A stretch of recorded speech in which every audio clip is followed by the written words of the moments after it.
Welcome to the Marble Sports Worldwide Podcast, where we discuss and analyze your favorite marble sports. From JMR Marble League to Algodu tournaments, we'll make sure you never miss the action. All marble sports, all the time, right here on the MSW Podcast.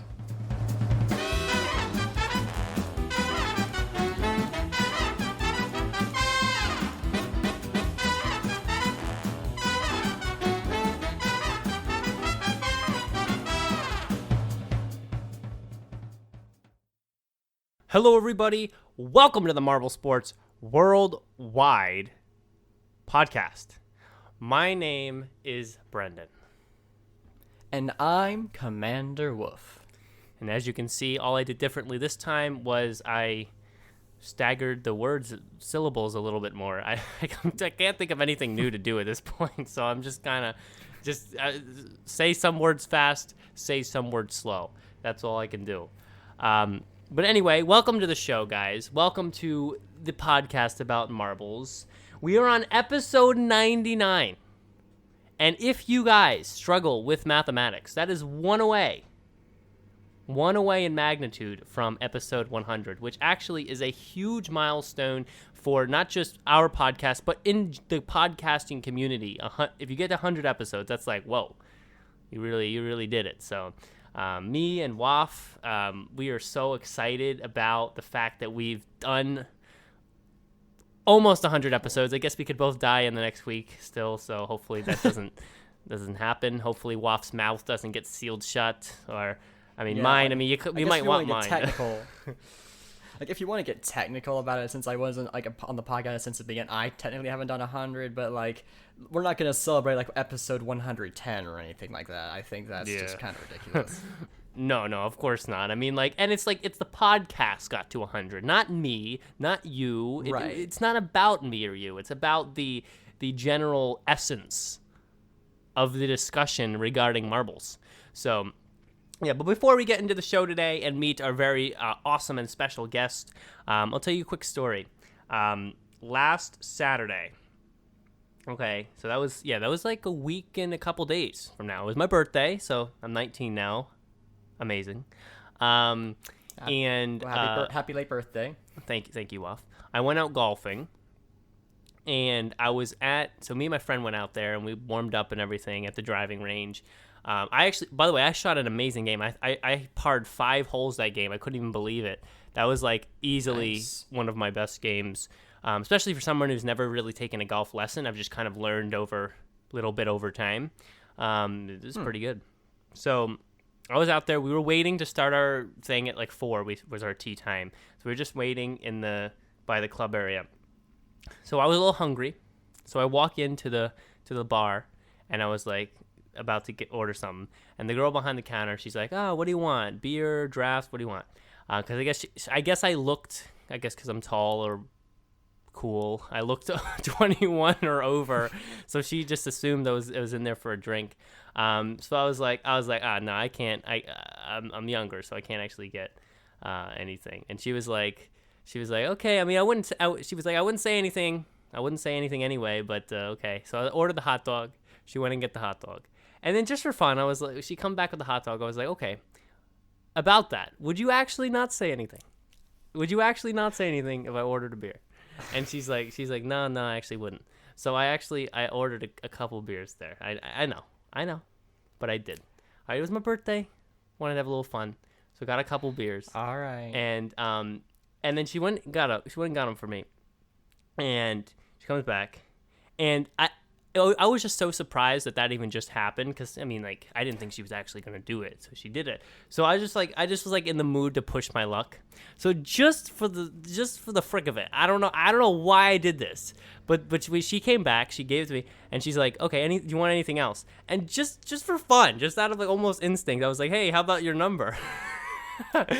And then she said, sure, and she gave me her number. Oh, so I have no idea how that happened, but it somehow did happen. That was quite a birthday situation there. So that was really cool. And then to balance that out, a few days after that, I was going into Home Depot, and I was buying some stuff to paint with, And I went to the self-checkout, and you have the little scan gun. You go beep, beep, beep with the scan gun to check the items out. And I walked out with the scan gun to the parking lot. And I had to bring it back inside. And the 3 employees were standing in the self-checkout area, and we're like all looking for the scan gun. Like, oh my God, where's the scan gun? We need it. And then they saw me carry it. They just stared at me as I walked down, walk of shame, to give it back. And I was like, sorry, guys. So yeah, the highs and lows of Brendan or Marble Guy's life. That's funny. Yeah. I'm surprised that the gun didn't have a cord attached to it. I could have sworn the one I used they did, but I guess maybe it didn't. No, it was like a wireless one, I guess.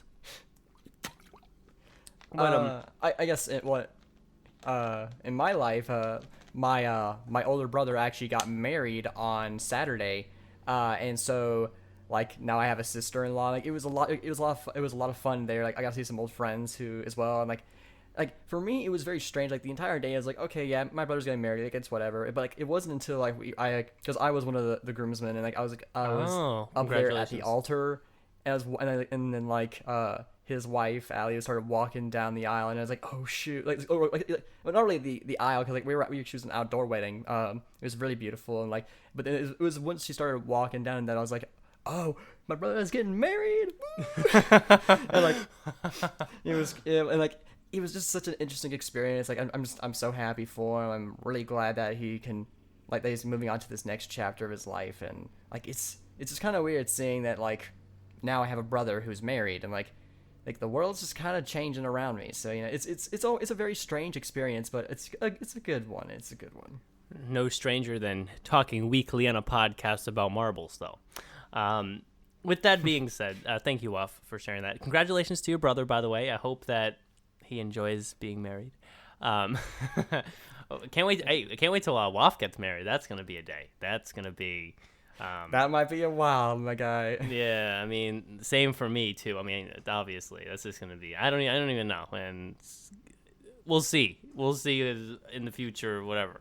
But that just feels like such a crazy new life. Imagine like one day you're just doing your own thing, and now you're like married, and then you have like a wife and stuff, and you live like, what? That's crazy. That's such a new thing in life. I can't really wrap my head around that right now. But we don't have to wrap our heads around that. All we have to wrap our heads around is tiny glass spheres that can fit inside your mouth hole. So, Johnny Marble, give us the news for the week, and we'll see you on the other side with today's guest.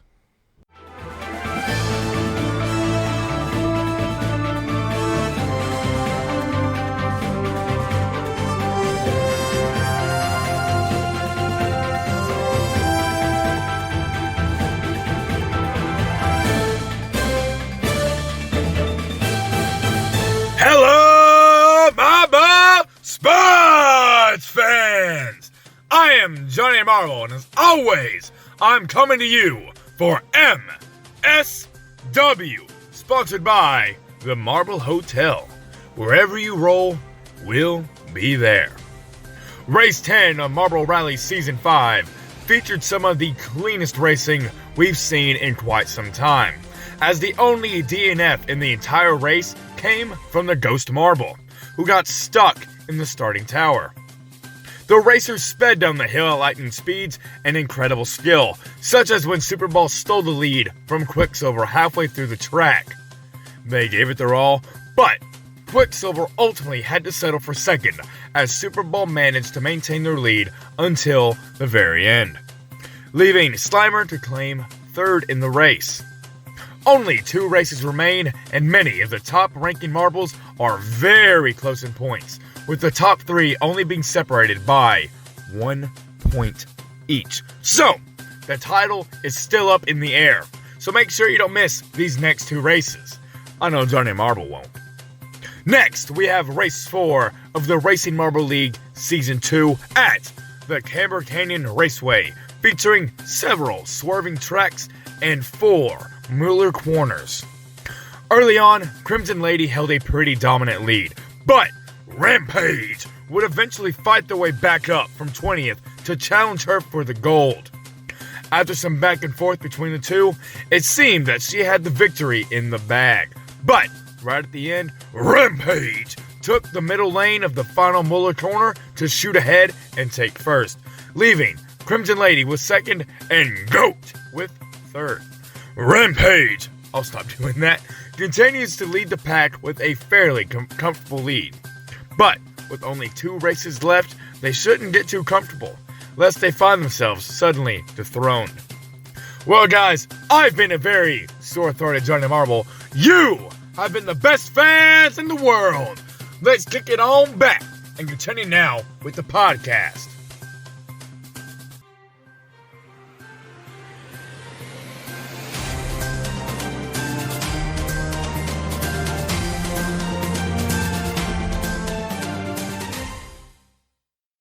The news is over. We are back from it. Hello, everybody. News is done. I actually don't know what I was going for there. I don't know. I just kind of started and it went out. It went off the rails. I guess. We kind of forgot an announcement to make about this. So this episode, we're gonna try and get it out really quickly. But when you're listening to this, we're gonna be recording episode 100 on Friday, May the 28th. Yes, I think that is the day, May 28th. So I know I know that's earlier. This episode was actually recorded on the 24th on Monday. So it's the amount of time that we're giving you to send in emails about your favorite episodes and moments and stuff. I know it's a bit shorter than you probably would have liked, and I'm sorry about that. But for reasons that you will find out once the episode happens. We kind of on a fixed schedule there. So we're gonna try and hopefully this episode comes out pretty soonish. So if you have your emails and stuff you want to say, definitely get that stuff in so we can see it live on the air. To then piggyback or to roll in a glass fashion off of that comment, you can email us at mswpodcast@gmail.com. Please send in emails, ask us questions. This is episode 100 is the episode to reminisce on the past, to really get a sense of how this podcast is what it is. So that would be the time to send in an email, ask us a question, big Q&A moment. So I hope you guys have the chance to do that. I think I mentioned this in the previous episode as well. So with that being said, before we introduce today's guest, I want to remind you guys, Racing Marble League is continuing. Race 4 will come out, will be out when you guys hear this. If you're listening live, it will come out tonight. And just the guy continues to impress with content. The tracks look amazing. The racing is exciting. This particular track from tonight was really exciting as far as all the passing and things like that. And the story is building. It's going to be a couple of years before the lore of the Racing Marble League is solid and really set in stone. But for now, it's building. We have marbles that are always good and always bad, and marbles that are out of nowhere, and the character of each of the marbles is building. So over time, I'm really excited for the future of Racing Marble League. That, in my opinion, is such a high potential channel for the future. Race 3, we might touch on Race 3 today if we have the chance. But I will say, Rampage seems to be the rookie to look out for. Crimson Lady, still Crimson Lady could take the whole season still, but she does have a little bit more work cut out for her this season than the previous season. So with that being said, we welcome today's guest, Steve from Latvia. Hey, how's it going? Again, happy to be here. Happy to have you back. Yeah, for sure. Yeah. Steve was mentioning before the episode that he's come on 3 times, and every time he's come on, he's been on an episode that ends in 4, right? So 44, 54, 74, right? Yes. Yeah, 44, 54, 74. Okay, yeah. So always in 4, but today we break that trend with 99. Steve, does that give you any semblance of sadness that we're breaking the number trend? Not really. I mean, I might as well aim for 111 if there will be one. No, that would be cool if you always come on things with the same number. So you come on 99, 111, and then 222. We'll make sure you have you on there. Or at least 200, 122. At least that 2 matching numbers. Also, 222 would be like a 2-year gap between Exactly. reappearances. But anyway, before we do any Sand Marble Rally based thing, let's dive into the mailbag for this week, and Steve will be a part of responding to these emails, of course. So let's get started. Alex writes in first. The subject is 4 slices of cheese, and he says that's hilarious. If you're confused, I mentioned last week that for some reason my dad sometimes when he eats hot dogs, he just takes like slices of cheese and just puts them on the hot dog. I think I said 4, so it was just like, I find that disgusting. So there's a reference to that. So thank you, Alex. I was so confused about that email, and I appreciate you clarifying that for me. You're welcome, Waff. Steve, what do you think, man? Slices of cheese on a hot dog. I mean, I don't know. It sounds kind of odd, but it's something I want to try as well. I mean, they're like chili cheese dogs. So like the cheese on hot dogs isn't new, but like slices of cheese, it seems very strange. Yeah, it seems like. I mean, if the slices of cheese are melted, then fine. I mean, I can understand it, but fresh slices on the top of hot dog, I don't get. That's kind of odd for me. Richard says I like it in the chat. Oh my god! Listen, I don't know. That just sounds like really not it for me. So.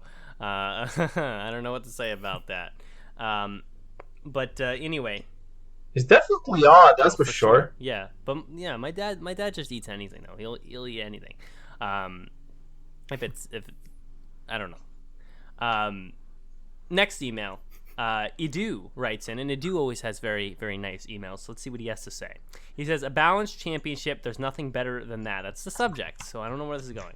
So Edu says, a very exciting championship decision is coming for MR, I guess Marble Rally. I'm impressed with how close most of the competitors are in points. That's true. We do have quite a close Marble Rally this year. I have the wiki already pulled up, and we're in a race 10. We have Ghost Plasma with 87, Super Bowl with 86, and you guys know that I'm a Super Bowl fan. So you know that I'm excited. We have Cool Moody with 85, Red Number 3 with 81, and even like some of the marbles in the 70s, Slimer, Pollo Loco, they got chances as well. So, and even down as far as at least podium finishing, even down to about 14th, 15th place with 61 points. I mean, Black Knight. I mean, that's possible if depending on how the points go in the next couple of races. So, we will definitely be talking about that later on in the episode. Anyway, let's see what he says. And all of this is happening kinda off the view of the main public. A possibly underrated season is currently on. And a very nice track for the race 3 of the Racing Marble League, I agree. The banking really contributed to the quality of the on-track competition, but the season is so short, we're already halfway through, so I believe that in the end, consistency will crown the champion. Agreed. I really do think... Well, Rampage has been easily the most consistent racer on the season, as well as Crimson Lady's been consistent, but she hasn't been nearly as good as the previous season. But like other marbles, like El Sol, Victoria's Secret, even Blizzard, even though Blizzard qualifies very badly usually, his consistency as far as finishing in the races have all been good. So I just think I think we're not really gonna know until race 6 what's going to be the outcome of that. Well, I mean, he is right. I mean, consistency is key. So, yeah.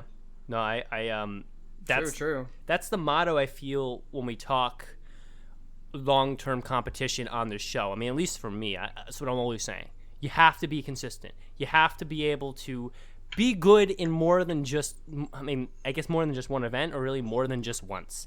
And we see very often that the high finishing teams, maybe not necessarily always the first place team, but the teams that finish in the top 10, top 7, more often than not, are like the most consistent teams across the tournament. So it just makes sense. I mean, you build a lot of points. If you get 4th 6 times in a row, you will have more points than the person who gets first twice even, but then gets like 15th twice. It's just the numbers work out in your favor if you can be above average most of the time, then great a little bit of the time. Agreed. Yeah, like yeah, absolutely. You guys talked right and into I each other. think, like, you have one more. Sorry. I guess that's it. Sorry. So I think we have one more email. But that's a trivia question, and I'll be using that later. You'll be using that. So with that being said, I mean, Steve, have you watched the Racing Marble League by any chance? No, not really. I haven't had a chance yet. I've been busy with other stuff in my life, so I still haven't had a chance to check that out. When you do get a chance, I think you'll really enjoy it. It's just it's. I mean, in my opinion, it's even more higher quality than Fubeca. It's just it has a lore to it. It has a passionate feel to it. It's great. Well, I kind of had a feeling we agreed to not really mention that channel's name. Fair enough. I'll throw their name in there, but I'm not big on diving into deep discussion on them. I will say though, their editing's got. I accidentally see like a few seconds of their video every once in a while. Their editing is really good. They've gotten that under control a little bit better, but it's just, man, after putting their hand on the track and. I just can't. Yeah, There's a lot of history there, and we gotta stay away. I mean, here's what I'll say, and this will be up to the community. If someone can write in and give me a validly convincing reason to re-involve myself in Fubeca's content, I will give it another shot. But you have to give me a well-written, like an ado style. I mean, that well-written we're talking. Valid, convincing reasons why Fubeca is a channel that should be put on the map on this podcast. Because honestly, in my opinion, with the exception of JMR, only about Racing Marble League and definitely MSPN deserve to be discussed on the podcast as far as valid, passion-filled marble sports. I've long since forgiven Fubeca for the hand thing, just because it's it was a minor mistake, and in terms of the purity of the whole experience, yeah, it was a big deal, but it's not like this is an unforgivable sin he's committed or something like that. All he did was he touched a marble, and his reason was he didn't want them to interfere with the leading marble. So at least it came from a place of concern and not an attempt to rig it. So at least for me, I have long since forgiven Fubeca for that. I'm not gonna hold that against him. But I just, when watching the newer videos, they just don't interest me. In terms of presentation and filming, it looks great, yes, but I'm not as into it, you know? Yeah, and that's what it is for me too. Yeah, that's true. Steve, I don't know if you're the same way with this. The hand thing was a thing, and there's other history with me as far as when I worked with him. But it's like the content doesn't. First of all, it's not as entertaining to watch because some of the events they're different versions of Plinko boards, like the baseball or then the hockey. I mean, it just looks the same, and it's kind of boring. It's simply put, it's not engaging. It's just not engaging, and there's not a real community built over top of what's going on. They've gotten a little bit better. They used to be a lot worse for sure, but I mean, it's just not. It doesn't feel like the community is a part of the marble racing, and kind of like in JMR where it feels like the actions of the community have some effect on what's going on, even though kind of it doesn't. You kind of feel like it does. Here you just feel like it's almost like your marble racing happens way over here, and then the community's way over here, and you watch a video once a week. I don't know. It's just not. It doesn't pull me in. It doesn't. I mean, there's no way around it. Yeah, and I think especially for me, when watching the quadrilla tournament and stuff like that, they were single there was no way to pass except for a small certain number of points, and so there wasn't much competing by the marbles and the races and those competitions. And then you have things like hockey and volleyball where they're basically the exact same thing. They're not actually played in the same way as or in a similar way as the scoring would work in the actual sport. And I do get that it's hard to get that right. And soccer was a lot like ice hockey, but again they're doing with marbles. It's really hard to actually make them different. Whereas in real life, it's very easy to make them different sports. And so I do get there is a certain level of limitations that we that at least I can't think of a way around at the current moment. But I do think, but like, it doesn't change the fact that oh, I'm doing like a volleyball, and then also I'm gonna do soccer, but like they are played like exactly the same. There's basically no difference. Right. And then you have things like golf, where it's like oh, it's a point system, and not actually like how long it takes them to get to the hole. It's like, well, you're not really playing golf at that point. You're just playing an arbitrary game of what's the. There's a game where like you try and shoot balls into the hole, like I guess skee ball. I guess that's basically what it is. Skee ball. Yeah, it's called skee ball. Yeah. Yeah, I mean that's what it is for me. I mean, your whole comment about overtaking kind of remind me of whenever Formula One is competing in let's say a street circuit. Like it's really hard to say, like let's say in a place like Singapore, Monaco, and sometimes even Azerbaijan, to overtake the racer ahead of you. It's because this track is so narrow, and there are so many places so little places you can, take him over. So you're pretty much almost stuck in the same slot you started in. Yeah. Right. Yo, and that. I mean, how do those tracks work though? Because there's got to be some place for passing, or then the races aren't really races.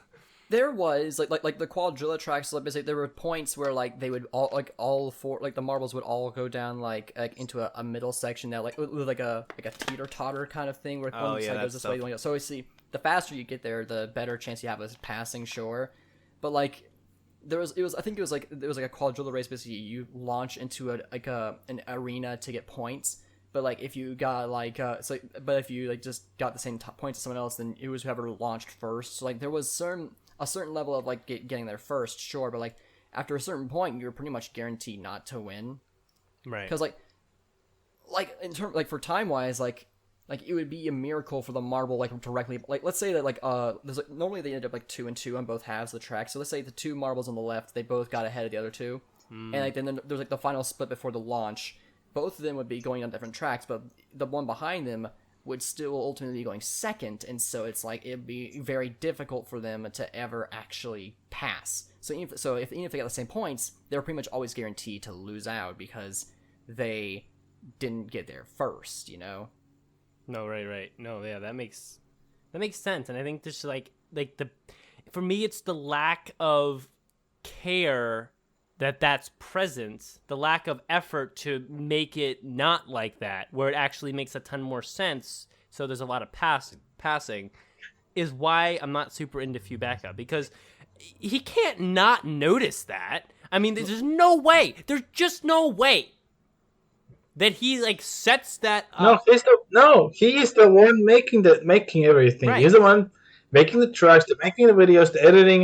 How can you not notice that? It's just that baffles me as well. He sees he sees that. Sorry, we'll have to cut in, but he sees. That's fine. He every week he sees oh wow, this track you can only fit one marble. You can't pass here, and he's just like, well, it would take more work to make something else. Or to try to connect two different types of track with it's work.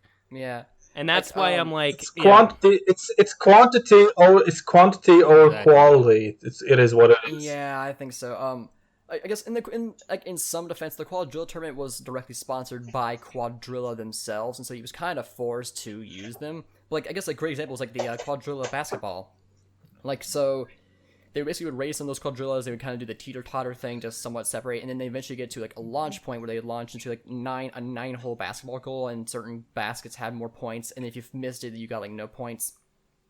But basically, what it was it was weird about it was it was trying to make a race and basketball together when if the game the event was called Quadrilla basketball. So why not just why not just make it I get because they were sponsored, they had to do something with Quadrilla, but I think it shows the weakness of being forced to use these, and because in the basketball event, it should have just been focused on the basketball, shooting into the hoops. Whereas this, it was whereas this is it basically added in this extra superfluous aspect of racing down a hill too for whatever reason, which is completely unrelated to basketball. No, I agree, and I see that a lot with Fubeca. It's kind of okay, we have this event, this not terrible idea, but probably unfleshed out, right? But before we get into this event, let's do about 15 seconds of snake racing back and forth on the Hubelino or the single file track, and then the marbles will get down to the thing. Kind of like reminds me of I watched this series on YouTube called Your Level Sucks. All right, it's and there's actually one called Your Level Sucks 2. That's what I'm referring to. What I want to refer to, and what it makes fun of Super Mario Maker, and all the crap, the just absolute garbage that people that I guess kids make and then post onto the thing, because kids just like spam crap and stuff. So there's one trope in the series that really pisses the guy off, and it's a persona. He doesn't actually hate everything. He's doing it for fun, right? He purposely decides not to downvote the levels or show the level codes so that it's not like a hate that like continues out past the episodes. It's a joke really. But there's one trope he really hates, and that is in one of the in levels. There's in the Super Mario 3D World model. There's like a clear pipe, and you don't really need to understand too much about the game to understand that when you make a clear pipe and you go through it, you see Mario go through the whole pipe. So instead of just doing a pipe that goes from one place to another, people spam pipe so it goes up to the top of the screen, down to the bottom of the screen like a giant snake. It just takes like 30 seconds to go through, to go about like 3 inches. And that's what I reminded of when I see Fubeca. It's like okay, we're playing soccer, but they start with a track that winds back and forth like a giant snake, and then they get to the soccer arena. I'm like, just get there already. All right, the event is already a freaking copy of the last video. Just get there. And so exactly, it's like that person who just rambles on and on and on and on, and you just want to shout at that person, just get to the point already. What is you this? talking about me? No, I'm just kidding. Though I feel like I do that sometimes. But even so, I know what you're saying. Like there are people I know like that when they talk, it's not just they talk a lot. It's like they talk a lot, but they're not even saying anything. they're always getting there. They're never finishing. But yeah, all that's to say just that even though if you have good editing, good camera quality, you've a lot of subscribers, there is a noticeable difference between someone who thinks through thoroughly each event that they make, how to structure it so it makes sense, it looks good, and it actually is fair and sensible for each of the marbles to be able to fairly compete. And then when you just kind of throw it together. So, I mean, yeah, we weren't even supposed. This was not even the topic of the episode, but we went into it. But hey, we're passionate about it, so it makes for good talk. So we now open up to Steve here, because Steve, we wanted to have him on a little earlier when Marbula 1 was going on, but it just didn't work out. So we're giving him a chance now to mention anything, literally anything, about Marbula 1 or about the ML race from a week ago that he would like to say before we talk about Sand Rally. So, Steve, this is your chance. If there's literally anything, you can say it. I mean, okay, I have to say, the Marble League was okay. Second season was okay for me. Well, okay, our ranges were in top 10, in 10th place, which, okay, after finishing so high, I was a little disappointed, but hey, you know what? I don't mind. They did their best, so there's that. However, one thing was just really, really disappointing me was just the performance of Mitty Maniacs. Yeah. I mean, no, just no. I was one of the few people who jumped on the bandwagon of Mitty Maniacs, and I was so disappointed when they just pretty much disappointed me almost every single race, because. And I was really disappointed. I'm really disappointed because they were my slot times 2 multiplied in my fantasy league. Oh, they were times 3. When people still. Oh, you times. Times 2. But even so, like times 2.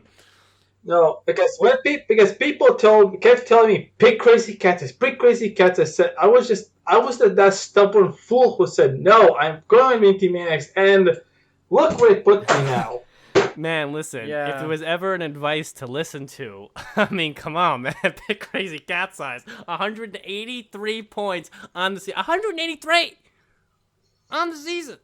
They were the Mercedes Oh of the my God, bro, season. yeah. They were the Mercedes. But like, yeah, they were like the Lewis Hamilton. He just always wins the race every time. No, you can't stop them. You just can't. No, you know what though? Quick Formula One aside here, because I know you're into it. Yeah. I listened to a guy. I think I might have mentioned this to you before. I don't remember, but I'll mention it again. I listened to a guy named Bill Burr. He does a podcast, and he watches Formula One. Oh, And yeah, I he know always I he know him. always rages every once in a while on the podcast because he watches Formula One, and he says every time he watches, he sits down, the race begins, and if Lewis Hamilton starts in pole, the race is over after the first minute. If Lewis Hamilton doesn't start in pole, it's racing for about 3 laps, and then Lewis Hamilton finds a way to get into first, and then you just know it's over. And he just gets so upset to see every single time Lewis Hamilton finds the first place. Okay, race is over, and there's like 50 more laps, and he's like, it's done. I mean, he is kind of right. I mean, that's kind of what happens for most of the time. And honestly, I am good part of the fan. I was kind of sick of it, but yeah, there's that. But honestly, this whole Marvel season was okay. I mean, I'm looking forward for the next one, and I kind of I do hope our Rangers improve, and yeah, I wish everyone the best. The Rangers were okay. Let's talk Mini Maniacs were bad. And Steve, I love you, man. You're the best, and I think you have a lot of Marble sports knowledge. You are up there with as far as knowledgeable Marble sports members of the community. But this Marvel whole Mini Maniacs picking was enormous that was blunder like for me. enormous blunder. That is the way to say it, because and listen, I guess I can say I could have told you that, because I kind of did say don't pick the Maniacs on the episode that we were picking Marbula 1. I was like, guys, don't do that. We don't know anything about them. Yeah, they did good in Marble League. Okay, the Bumblebees got second in freaking high jump in Marble League. Everyone relax. Okay, just calm down. We don't know about our Mini Maniacs yet. We don't know how they're gonna do in 12 straight circuit style racing. We only seen one, so calm down. Don't pick them, or if you do, throw them in the at the end of your picks, just to see, and just be a little smarter about it. But I mean, listen, I get the hype.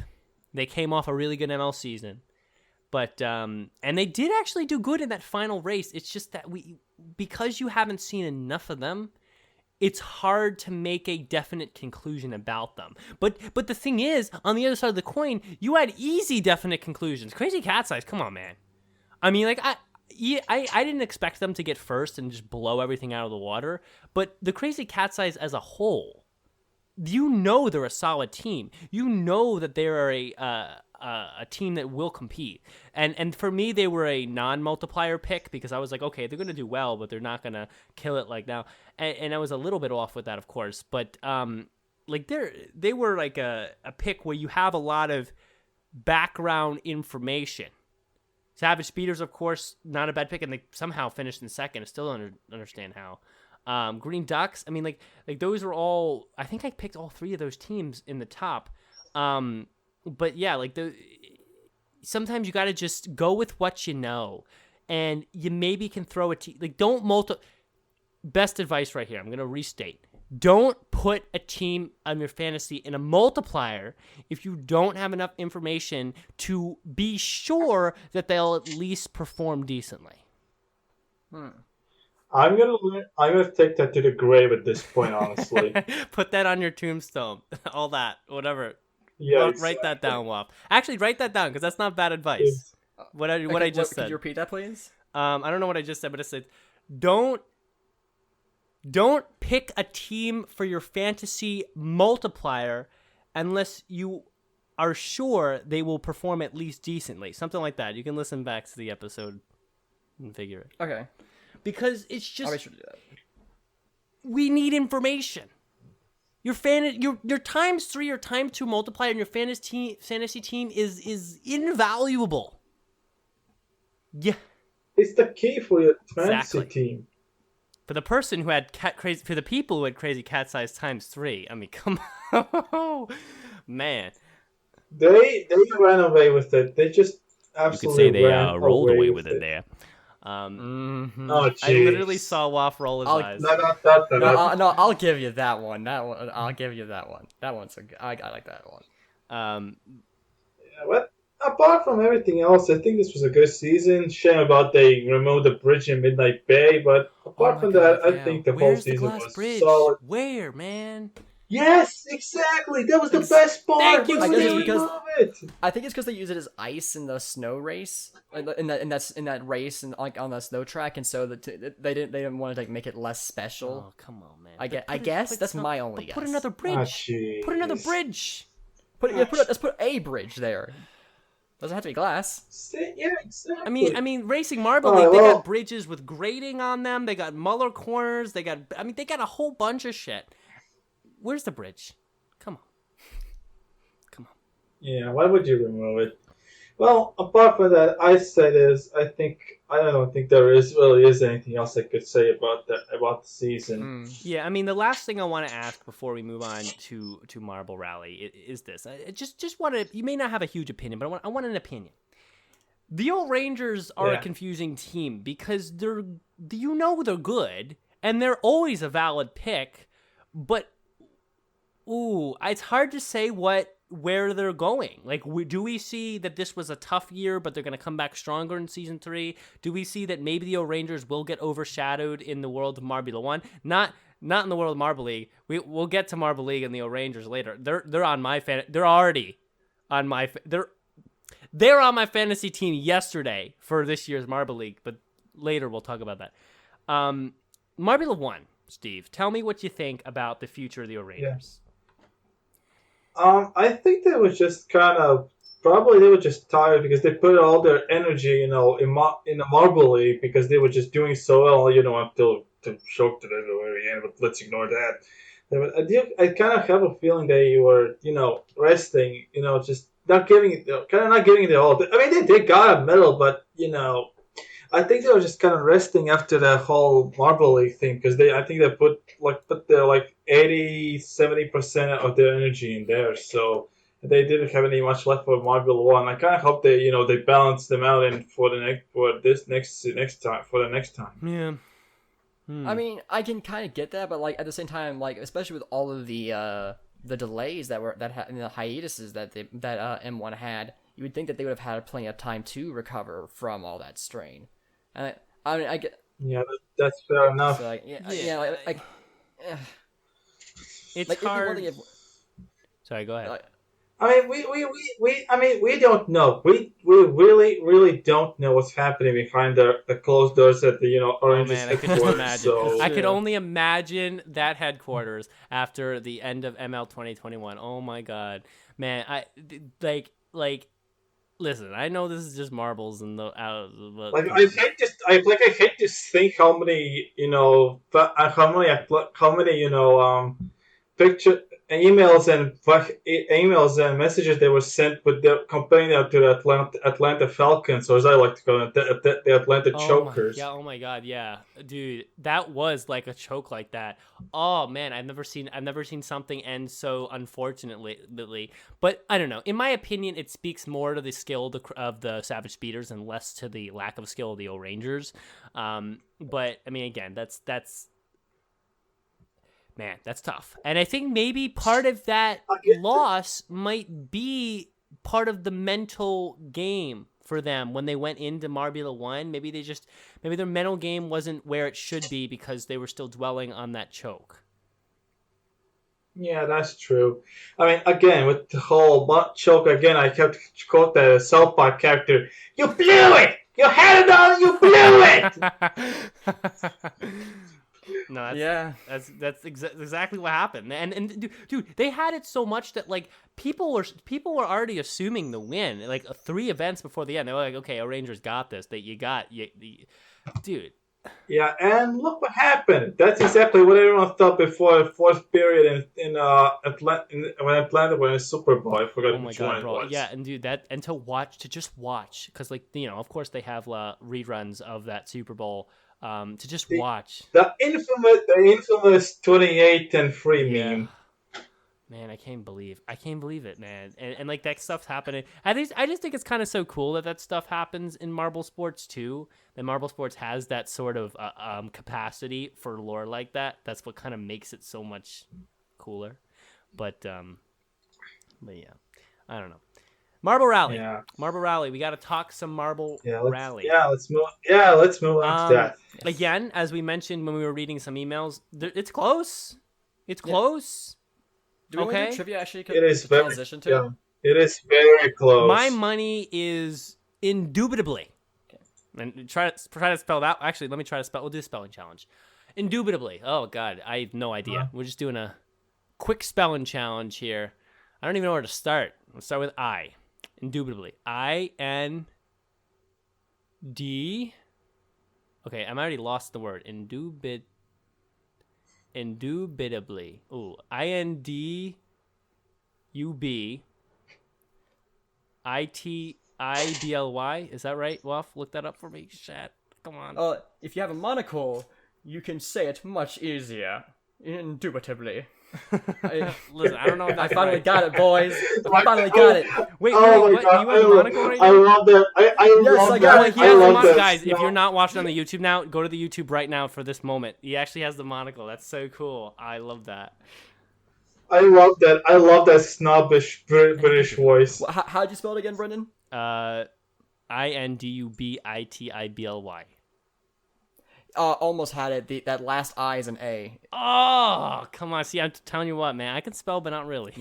Yeah, you gotta have that monocle to get that snobbish. That's so awesome. That's that. I'm glad that finally came.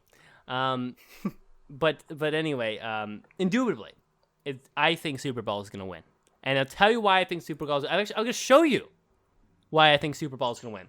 I don't have to say anything. If you're watching on the YouTube, if you see the YouTube stream right now, I'm just going to play this clip, and this is why Super Bowl is going to win. All right? Right here. Just right here. I'm playing it at slow speed so you can really see what happened here. And then we'll break it down. I mean, it's impressive and all, but my money's still on red number 3. Your money's on red number 3? Red number 3 my money is for it. My red number 3 going forever and ever. I still love that. It's still my favorite marble. Marble. Listen. Man, I don't know, man. Because, I mean, red number 3 is such an up-and-down racer this season.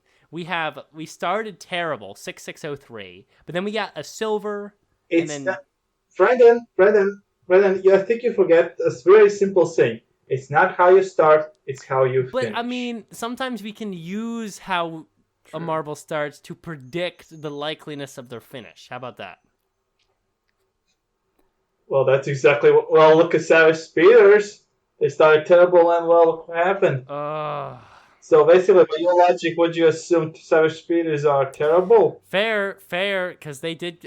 Listen, if red number 3 pulls this off, that's going to be an actual really awesome comeback. Because I have to tell you what, if you guys remember when we were talking about race 4-5, I was like, at this point, there's absolutely no way red number 3 is going to be able to win. There's just no way. It's not happening. I said, you have to like really turn around. And it's just, but likely, red number 3 is not a worry for the win. He is only 6 points away. He could easily win, even in the next race, just win. And just really put himself on the top. So, I mean, that's crazy. That is a scary truth. And he didn't have a great race in race 10. He got 7 points. But he could. But I do think it's Super Bowl. I do think. Did you see? You guys saw the pass right here for Super Bowl? Yeah, it was. I have to admit that was insane. It was pretty much the highlight of the whole race. But I don't know. I still think red number 3 still can do this. If not, win, at least be on the podium easily. Listen, I don't know. I think we have to see race 11 first. But I do want to talk about, and I have it up on the YouTube, by the way. This. I have the clip up of the Super Bowl pass, which is one of the most beautiful movements in marble sports that are pretty much probably that I've ever seen in Marble Rally at least. I just want to talk about what was so good about this, because if you go back and the replay will come up here, you see a Super Ball is a good length behind here on the video. I wish I could do the thing where I like draw lines over it so you guys see what I'm like where I'm looking, but I'll use my mouse cursor. You see Super Ball is a good, like, I guess you could call it a track length. I don't know. He's a good distance behind, and they're both there on that inside line heading into this curve. And you see when they hit into the curve, Super Ball hugs the inside a lot better than, I guess, who's that, Quicksilver? So Quicksilver hits off the side here and it bumps towards the outside line. Super Ball just kind of leans towards the outside line, so he's in a better position right now. You can see the gap is already closed here because Quicksilver lost some speed. So Super Ball's now closed the gap by about half, like it's half the space. So now when you look forward to this next turn, you see Quicksilver kind of, he tries to dodge out left here because he wants to push towards the outside. He wants to have, because the inside line here has a gradual dip. So if you go inside here, then the inside line, the inside and embankment will push you outside, then back inside. So you want to go outside on this turn. So Quicksilver had the right stuff here. But the problem is he for some reason curved back inside, and he got stuck where on the place he was trying to avoid. So then you'll see Super Ball took a much better line. He actually was able to stay out there, and he just went right over that embankment. And just there's a really good move, because if Quicksilver doesn't make that mistake, Super Ball still wins here, because Super Ball made the perfect line to keep himself from staying too far outside, so that he would get that further. You see, he goes up the wall much further along. He doesn't go up where the turn is. He goes up the wall past the turn. He goes up, and then all that motion is forward down the next line of the track. So it's like the good thing is a win-win-win no matter what happens. If Quicksilver stays on the inside like he did, he gets caught. He ends up going around the turn. The turn pushes him out and back in, so he loses ground. Super Ball cuts right through. If Quicksilver stays upwards towards the outside line where he was headed, then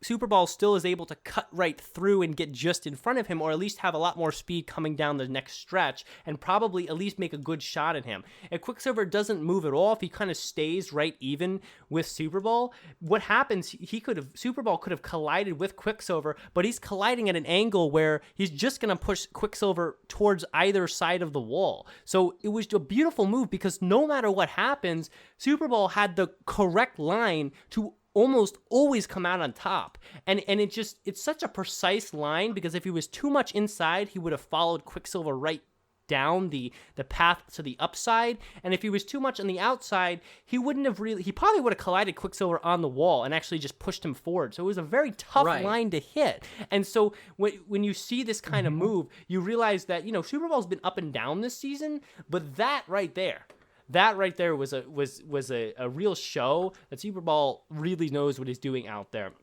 And I just can't. It's hard for me to watch something like that and not be like, well, I mean, at the very least, Super Ball is very likely to finish first this year, which would be exciting, because I love Super Bowl. No, I do agree that this was Super Bowl's race, absolutely. But I don't know. I still think, Super Bowl, I don't know. I don't think Super Bowl is going to take it. I think my money is on either Red Number 3 or Ghost Plasma.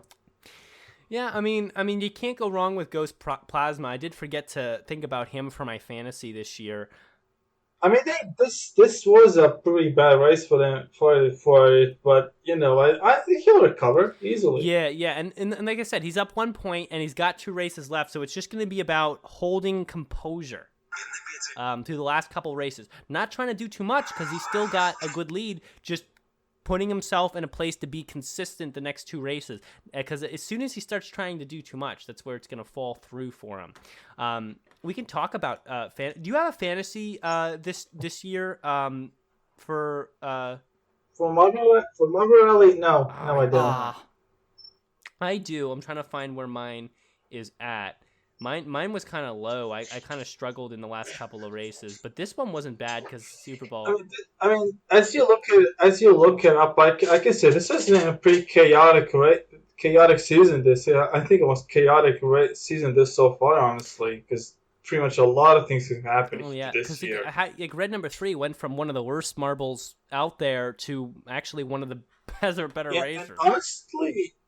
honestly, Marble Face is kind of disappointing to see this season because as I recall, that Marble Face has been pretty good and consistent and racer, but he's at the bottom, and he got in the championship and he has only one bronze medal so far. No, yeah, he did not have a bad previous season, and he didn't start out bad. He started out with a 3rd place, but I think he's DNF'd 4 times, by the way, which is way over. Wow! We were talking about this before. On a 12 race season, the solid average is about 2. So you're going to get. We usually assume 2 DNFs on a 12 race season. So seeing 4, I mean that's double. I mean that's just going to put you way in the hole. But he did start out okay. I think another marble to be aware of here. Crap! I just had it and then yes, Pollo Loco. And Greg mentioned this, and he was correct in mentioning this. I believe I'm doing a quick check through as well. During the race, he said Pollo Loco is the only marble that has not DNF'd this season. Meaning there are 20 marbles. That's there are insane. 20 different marbles, and every marble, even the ones that are performing a lot better than Pollo Loco, have had at least one DNF this season. And we talked about this in previous episodes for sure. DNFs, at least one, and one is actually, for a 12 race season, one is actually pretty good. Usually 2. Usually a marble will have about 2 on a season, like I said, the average. You're going to get one DNF on a 12 race season. And Pollo Loco, his might come in the next 2, maybe not, maybe so. But, I mean, every marble is going to get that one DNF. So when we... And funny thing is this includes Ghost Marble as well, because Ghost Marble got stuck on the... Ghost race. Marble's been a real problem in the last couple of Marble Rally races. Even in the friendly race, there was a problem with the Ghost Marble. Something Greg mentioned. He didn't come out or something. I don't know. There's been I don't know. Like I think what was also really impressive, so I think that this is the same track as race 9, but I didn't notice they kind of I think they did I imagine the officials seem to have adjusted the track a little bit, that sphere, I think there was a bocce ball, that El Capitan got stuck on. They actually added a sandy slope underneath it, so they wouldn't get. So if when you hit it, they would kind of slant off of it, and the banks were a little bit higher, especially near where Super Bowl flew off last time. So I think there was some redone stuff for the sake of safety. So I did kind of appreciate that. Not just redoing the same track again, but actually improving it for the next race. And I guess I also liked how I don't remember seeing this, but the log, I guess bridges over it with the marbles and the crevices, watching the race. I liked that a lot. That was very cool. Something that was really impressive was this has been the first race in I don't know how long that none of the main competitors actually DNF'd. This is one of the cleanest races we've seen in a long time. There were no DNFs in this race. It's crazy. Yeah. And that does not hold true with any of the other races this season. In fact, I don't even know. That might be a good trivia question.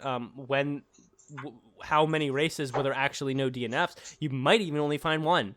It is very, very rare for something like this to happen.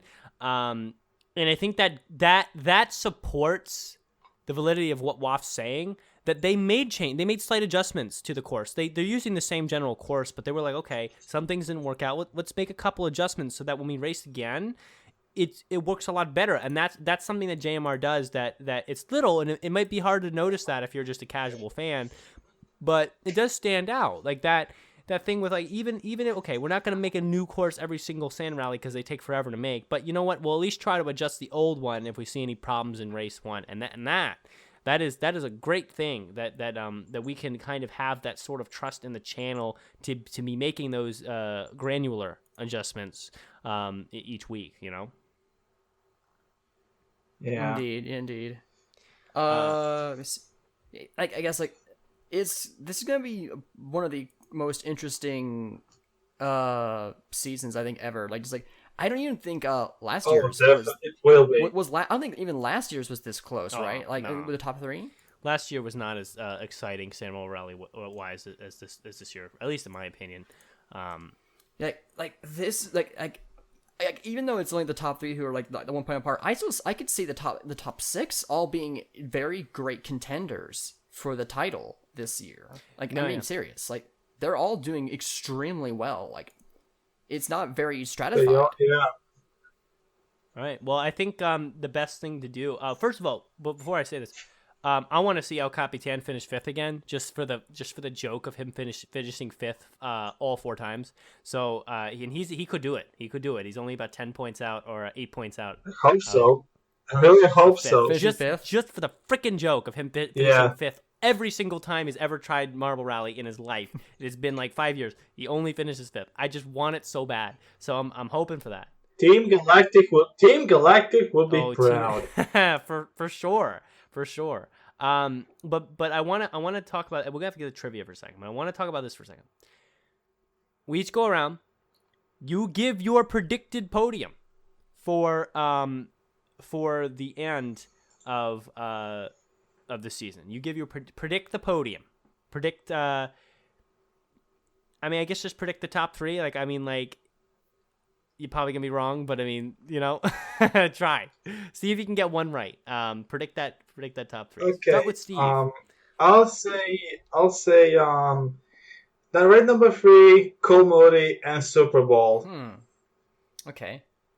I'm gonna say Ghost Plasma, just because Ghost Plasma has really been making a resurgence since last year. They've really made a big comeback, and I think it'd be kind of cool to see the OG champion get that. I guess it would be first repeat, right? Oh no, red number 3 has the first repeat, but like it would be cool to see the original champion get a repeat. You mentioning I don't know. I think it'd be Ghost Plasma, Super Ball, red number 3. Yeah, you gotta have Super Ball in there. By the way, I want to mention that red number 3 like so much mirrors the Savage Speeders. In the way they play. I mean, they start out bad, they end good. I mean, they're gonna somehow sneak into like the podium. It's crazy. Except that one time where they started good and then they ended bad. I really think Super Ball's the winner here. I think you can't. I can't see any other. I can't see a good argument for any other racer besides Super Ball as far as finishing first overall. It's Super Ball. It has to be. Second's hard because I see valid arguments for red number 3. I really do. And I feel like it's such a Savage Speedery thing to do so. But I think I'm going to have to go with Super Ball first. And I'm feeling Ghost Plasma second. And then I'm not feeling... You know what? I think I'm going to go Super Bowl, Ghost Plasma, Pollo Loco. I'm going to do this because I want to play up and put some stock in the consistency of Pollo Loco to avoid DNFing for 10 full races of Marble Rally. And Pollo Loco has also not had anything above a bronze, so he might get his time. I mean, we have Cobra finished first, for God's sake, so Pollo Loco might make it to the end here. So I'm going to actually go a weird one, Super Bowl, Ghost Plasma, Pollo Loco. I think I then follow the next 2 with red number 3, El Capitan, and then like maybe Cool Moody after that. But it's just like literally it's going to be so different after next week with race 11. Man, we can never know. Yeah. Absolutely. Fantasy real quick. I did the math. I got 80 points, which is the third highest points haul this season. So nice. I'm currently at 601 points, which is actually what the current number 1 has after race 9. Race 10 hasn't been calculated yet, so I know that won't actually be number 1. But like, I think that's a pretty big indicator. So I think I think I have a decent chance because I'm currently 67th. Oh, That's actually not bad. So, I'm like 86. I had 86, yeah. I had Super Bowl. Obviously, I had Super Bowl in the ×3, so I really came away strong from this one with 60 points there, plus red number 3, so that's 67, plus Crazy Cat's Eyes ×2, so that's 77, 87, and then minus 2, so 85. Comet and El Capitan did not do too well. Comet being only 1 point, so 86, and El Capitan being with 5, so I guess that would be 91. So 91's not terrible. That puts me at 595. So, and that is like that is tied for second, but of course it's gonna move up. But I really do think that because I'm at 86 right now, I'll definitely be moving up from that. I think I'll probably. Like I said, there's 132 in this season. So in theory, the preferred finish, like where I'm like satisfied is to actually be 13th or above, because top 10, I should be top 10%. Marble Sports Connoisseur, same with you off. But I think at least from this race, I'll move up to about 40th or something like that. We'll have to wait and see. But with that being said, let's end with some trivia. We got some good trivia this week, so let's play that music. Now it's time for the trivia segment. Come on now, let's go, go, go. Go, go, go. All right.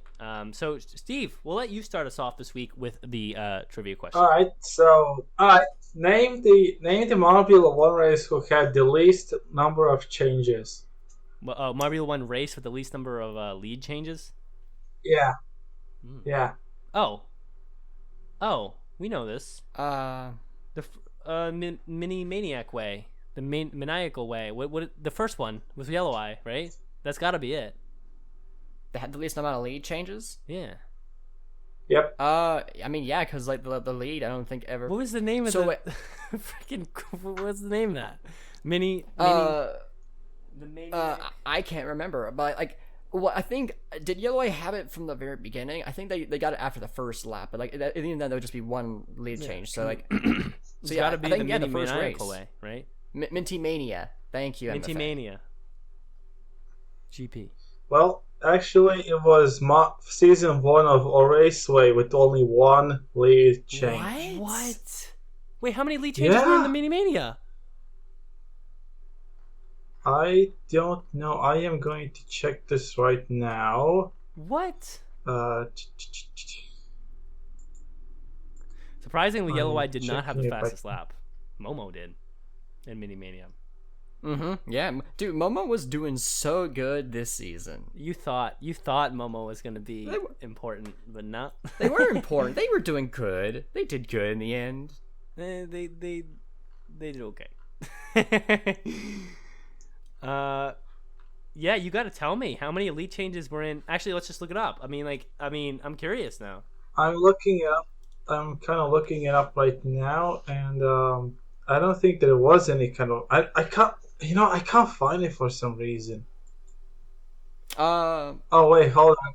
Oh, I got the graphics there. Let me see. Chart. Lead changes. No, it's tied. At least it's tied because there was only one lead change at the very first lap. Okay, so I was right about that. So we're tied then. Okay, Wait, I'm gonna see. Okay, so Yellow Eye starts in you second.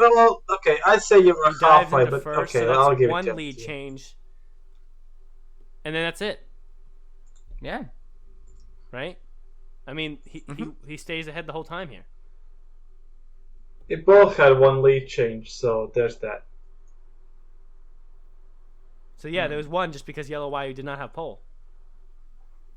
There's actually, I mean, I guess you could have to consider that a lead change, because Hazy technically started in the lead for about a millisecond, and yeah, that's Someone it. is Yellow bringing Eye's, Yellow Eye's What just about like, Savage Speedway from season 2?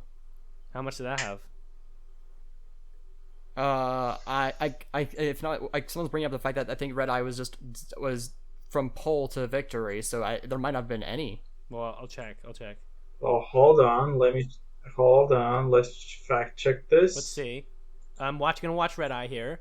So Red Eye comes out of the gate. He starts in the lead. Ooh, this might be super pog.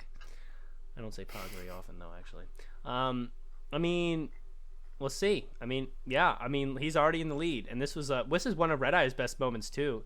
Almost, if he actually does not have any problems, and he actually does one up Yellow Eye here, not only leading the whole race pretty much, but actually starting in the lead, which Yellow Eye could not say. Yeah, he's right. There were no league changes in the Savage Speedway season All 2. right, so really that means cool. that's the answer then. Wow. So the answer okay, is jeez. Savage Speedway, but okay. All right, yep. Fair enough. Yeah, there's no fair enough. Fair. I guess we just always figure because we got blown out of the water with Impress on Yellow Eye because it was the first race. So, but yeah, Red Eye being as red as can be. Yeah, and that was the race where Limer stayed in last place, and that's a shame. Limers are pretty much the punching bag of JMR. Listen though, I want to see them never. They can't retire. They always got to be racing. They always got to be liming. We'll see. Rest in peace, Jawbreakers. You will be missed. Oh my God, yeah, I'll miss the Jawbreakers. I actually like that team. But thank you for the question. That was a fun question. I'll go. I'll do next one. Super Yak. Okay. Super Yak also had an email. So we're gonna end with Super Yak's email. I'm so sorry, Mr. Super Yak, because I know you sent it on Discord, but I missed it. I forgot because I'm dumb. So we'll end with your email, but I will do your question for the segment. So difficulty hard. So this is not extreme. This is not like last week. But this is a still tough one. Super Yak brings the heat with the trivia. So he said, question: 2 Marbula 1 races, including both seasons, had the pole position, winner, and fastest lap set by 3 different marbles, but all 3 podiumed. Whoa! Name those 2 races. Oh. Can you repeat that? Like that was Okay. wow. Oh, wait. Hang on, 2 what? Marbula 1 races from season 1 and season 2 had the pole position, the winner, and the fastest lap set by 3 different marbles. And it so happened that those 3 different marbles were also the 3 on the podium in those 2 races. Name those 2 races. Super Yak, I'm telling you what, man. Oh, wow. What? I mean, really, your questions are creative, and I really like them, and I learn a lot, so keep sending them. But damn, how am I supposed to know this? Shit. I don't know. I really don't know this one. This is the really hard one for me as Woff, well. do you I'm not gonna remember lie. where did Momo finish in season 1, race 1? Season 1, race 1. No, season 2, race 1. Season 2, race 1. With Season Yellow 2, Eye. race 1. They finished in 2nd. Okay. Did Hazy finish 3rd? Yes. Then season 1, the Mini Mania.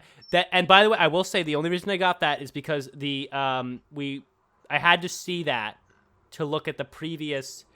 For the previous question and look at the answer to the previous question, I ended up looking at the Mini Mania. So I remember that from the short term there, that Yellow Eye won, I think Hazy got 3rd, and Momo got 2nd. So and they all were different. They all got different things. So I think Mini Mania would be the first one.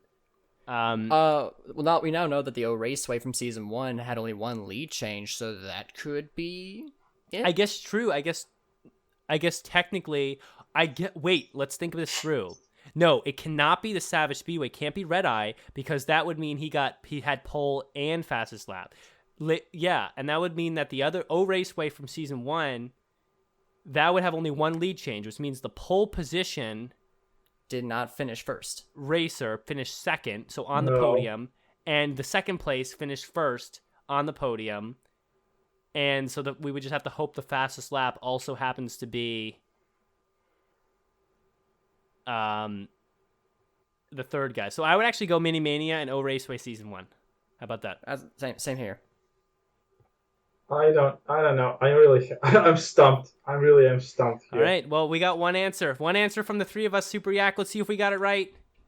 Season 1 Greenstone, Season 1 Razway. Wait a minute. What? Oh, wow. Wait, what? I guess maybe Hazy did not finish. Wait. I guess not. Oh, wow. Okay, then. So Smoggy, sorry, it's not Hazy. I guess Smoggy. Yeah, Smoggy did not that's finish right. well in race Minty 1. Mania, Momo was pole and also had the fastest lap. Ah, and I guess in the O'Rangers one, we was just unlucky. So yeah, listen, I don't know. Listen, that was hard. That was difficult. That yeah. one, Super Yak Man. I mean, listen, I know it now, so now I have that special knowledge. So, what was it? What was it again? So, Greenstone and Razway, which is really cool, by the way. That how it all worked out.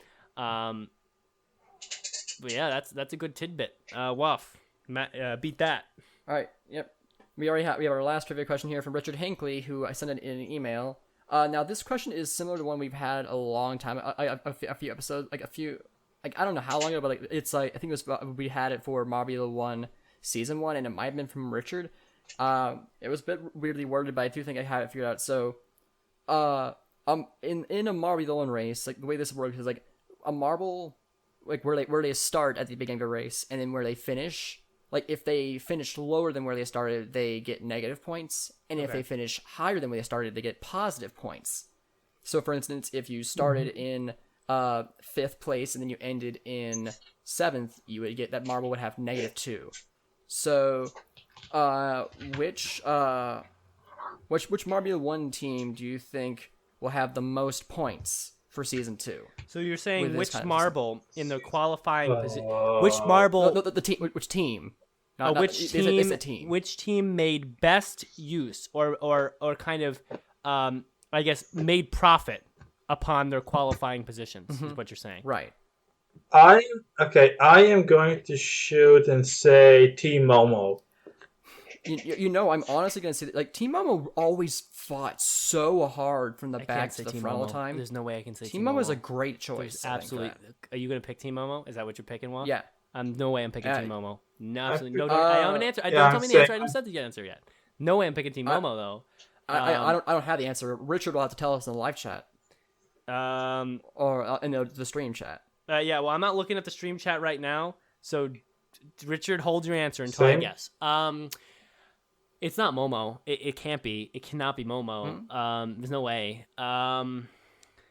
Marbles that I see fight hard, because that's really what you're talking about. Marbles that always made good use, or always made profit upon where they started. Even if they started in last every time and made their way up to 10th, that's a lot better. So it's definitely not Crazy Cat's Eyes. It's definitely not Savage Speeders. You really want you really want a consistent team, because you don't want a team that has a lot of zeros, because that's no points or a lot of lost points. So you want a team that not necessarily won, but didn't have a lot of zeros. And when I think about that, I lean Green Ducks. Momo's not even a bad choice. I just don't think it's Momo. I lean Team Galactic.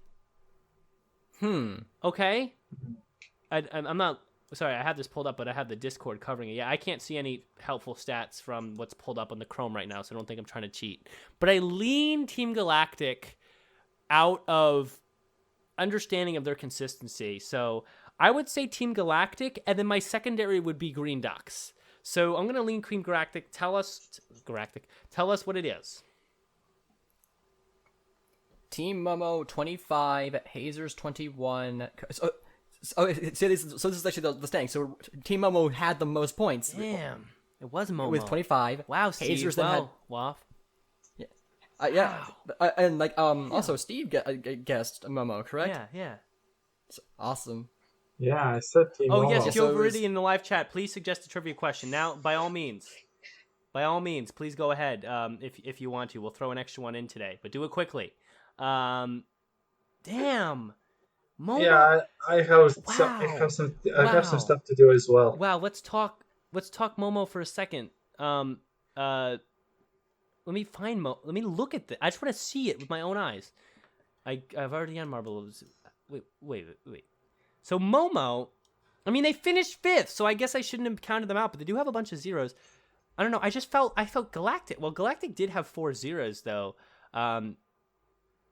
Man, it's hard to really tell just by looking at it, but you can see why it wouldn't be like Crazy Cat's Eyes, or like anyone really towards the bottom. Cobalt's actually Cobalt. Yeah, it's team. Look, and I will say this. At least give me credit for this. If you look at the teams, Green Ducks is in the bottom 10 of that. Wow. If you look at teams, Momo, Hazers, Cobalt, Snowballs. Those are the kind of teams that when you go to the stats, you find them in like the mid top 10. Momo, Hazers, Cobalts 4th, 5th, 8th, Galactic 7th, Snowballs I guess 12th, so a little bit lower. But I mean, a lot of the teams in the mid pack, which not necessarily a lot of wins or the fastest of racers, but a relatively consistent and decent team. Those are the teams that usually make that number. So that's at least pretty cool to note. I think we have one extra trivia here today. Joe Veridian jumped into our live chat, and we'll just throw it out there for fun, and then we'll wrap up for today. How are we doing on time? We're kind of over, but whatever. Yeah. One more. So let's do it. Joe Veridian, in the ML 2019 qualifiers underwater race, which two teams in the same heat got the exact same time? Oh, come on. I think I remember this too. Like, I remember this being a thing. Oh, Oh. man. Hey, Joe Veridian, man, you're killing me. Don't tell us the answer yet. You'll know when we all guess. Can the Savage Speeders win ML 2021? Oh, yeah, they definitely can. That's a worry on the table, Marcus. Thanks for writing in the live chat. Another race. I do remember like this happening. Yeah, like there was one team that did really well, and like, but then they just didn't qualify. Who went up against the Hazers? Because the Hazers dominated the underwater race, but like it was their opponent. I think it was the Hazers' opponent in the qualifying round. My lean is Hazers Jungle Jumpers. No, Jungle Jumpers qualified though, didn't they? The Jungle Jumpers were in ML 2020, right? The one did not qualify. As in, like, qualified for, like, the bracket, I think. Right? Oh, no. ML 2019 qualifiers. Oh. 2019. So this is... No, not 2020. Oh. Sorry, 2019. No, so this was the Green Ducks year. I always call it the Green Ducks year, even though they didn't win. Because the Green Ducks were rookie. So, who didn't qualify for that? I want to say the Midnight Wisps and the Hazers. No, but no, one of the teams did not qualify. Oh, right. Rojo Rollers? Yeah, ooh, that's a good guess. I would definitely roll with Rojo Rollers, or even like Cobalts. Rojo Rollers or Cobalts, and then I always feel like Snowballs for crap like this. Snowballs always does this kind of shit. I'm gonna go with Snowballs and Rojo Rollers. What do you guys think? I'll just go Indigo Stars and the Hazers. I don't know. Steve? I'm gonna go with same as Lofton. All right. Well, Joe Veridian, tell us, what is the answer? I'm excited. This is a tough one. This is like one where you really need the special knowledge. But if this is ever asked me again, Roll Rollers. I got one of them. Roll Rollers and Mellow Yellow both got 29.72 in Heat 5. I mean, at least give me credit for the Rojo Rollers. I felt it as soon as you said Rojo Rollers. I was like, bingo. But I didn't think Mellow Yellow. That's a good question. So play the music. Let's head back from trivia. That was the trivia segment. Now let's head back to the show. The show. Oh. All right, I didn't want to waste any time. We were back from trivia, and I'm just going to end by reading out Super Yak's email, and then they'll head out because I want to read this. So, Super Yak, sorry to put it at the end of the episode, but here we go.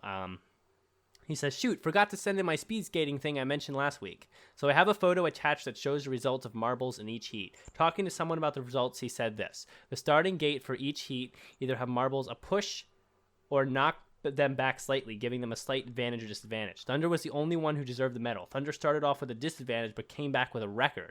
Here's the photo. Credit to Dan Orbull from TMR.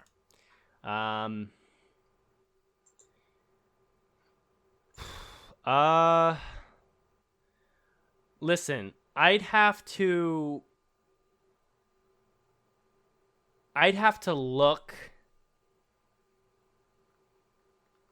So you're saying the other two podium finishers, just the way the gate was set up, had a slight push instead of a slight pull back when they started? So the Thunderbolts being the only podium finisher with I guess a disadvantage, a very slight but still their disadvantage, was the only one who podiumed with that disadvantage. I'd have to watch and see it for myself to talk to it more. I would if we had more time. So maybe I'll actually look at that over the next week But I mean, that's at least cool. Like I definitely look into that. That's pretty granular to get deep into the details like that and see that. Yeah, we will look at that next week for sure. Thank you for writing in, Super Yak. I don't know, very, very, very cool for sure. But with that being said, we are way over time like usual. Yeah. So let's wrap it up. Steve, hey, thanks for coming on, man. Always a pleasure. Hey, always a play. Yeah, exactly. I love coming off here. Great, man. Great. Waf, anything you want to It's say, been great. Steve? Anything before we head out? Steve, who's going to win ML 2021? Well, I would say all Rangers, but it would be too obvious. But I'm still gonna go with all Rangers. Listen, that is not a bad guess at all. That is not a bad prediction. I can't wait to talk ML 2021 because you guys know Marble League is my favorite of the three. So when we get closer, we're gonna talk about why the Rangers is not a bad pick for your fantasy team this year. So, Waf. And honestly, I am also excited to see how the new team is gonna do as well. Solar Flares. Yeah, that's the dark horse in this because if they do well, they throw off a lot of fantasy teams because you can't listen. At least from my perspective, I can't very well pick a team that I know nothing about because most new teams, with the exception of the Green Ducks, most new teams don't do very well their rookie year. But maybe with some convincing, maybe I can throw them into the end of my fantasy or something like that. Or maybe I'll even recommend them. We'll see. We'll see. Okay. No, I'm excited to talk about that in the future. But we'll see. Our Rangers. Let's see if they can bring it back. Green Ducks will win. right. That's got a live chat saying Green Ducks will win. I don't think the Green Ducks will win 2021. My personal opinion, even though I love the Green Ducks and they're a good team, I do not see them winning 2021. But again, when we get closer to those kinds of predictions, we will dive into that a little bit more. But Waf, with that being said, Steve, thanks for coming on once again and take us out for today's marble-based episode. Next week is 100. Next week is that number. It's crazy. Actually, remember, so we're gonna be recording episode 100 this Friday, on May 28th, roughly around 4 p.m. EST. So try and be there. And if you have an email about favorite moments, make sure to send that in. With that being said, roll on, Marvel sports fans.